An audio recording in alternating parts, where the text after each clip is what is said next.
Today, we're going to learn about finding out what they want.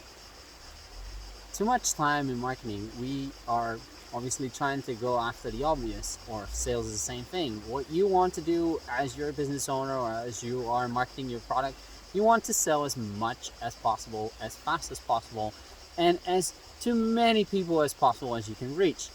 But this is actually quite wrong. Not the idea that you want to do this, but the idea of the approach to it. Because the approach of this means that you're actually going to be selling instead of advising, helping, and making somebody make a better decision. So first and foremost, you want to make sure that you find out what the other party wants. What does your prime prospect actually wants to do? What do they want to achieve in their life? Why would they want to use your product? Why would they want to use your service?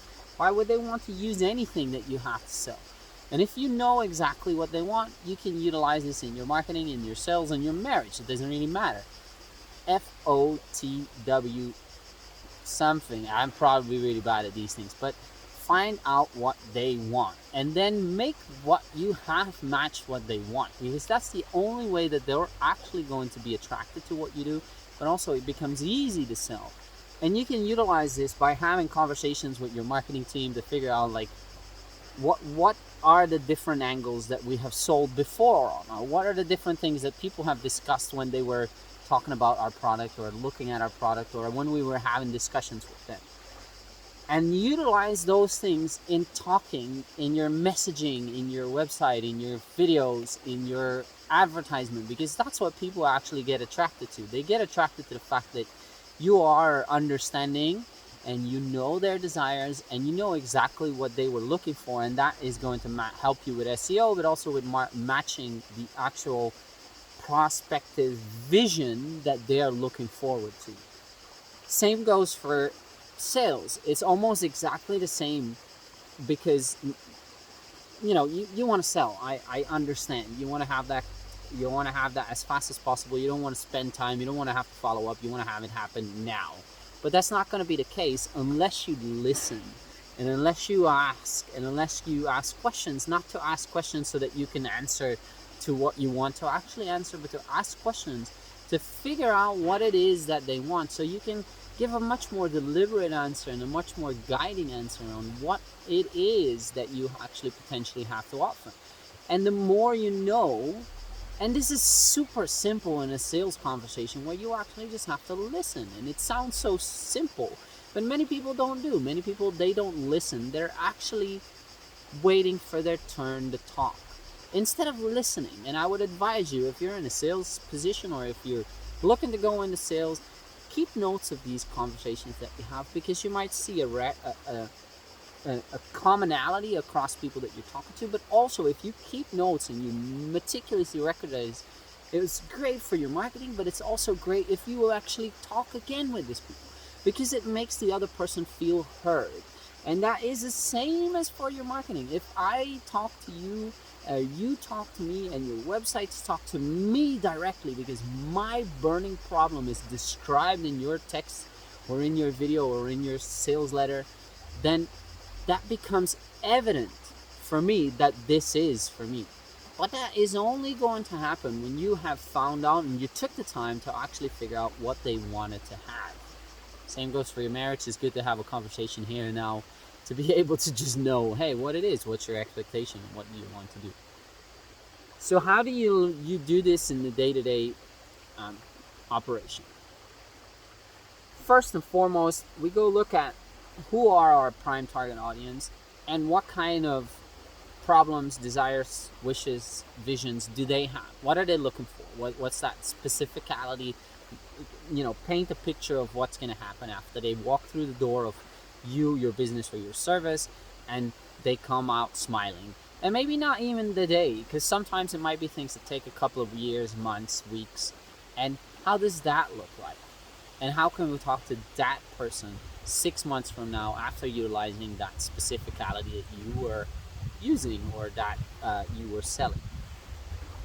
And then look back at all the conversations you might have had or all interactions you might have had with prime prospects, and look if you can boil it down to the essence, and you can find out, okay, this is seriously what these people were looking for or what they seem to be asking. And does our message actually match it, or are we just selling our service? I mean, that's good, you might want to sell all the nuts and bolts of what you do, but that doesn't mean that that is truly what they give a fuck about.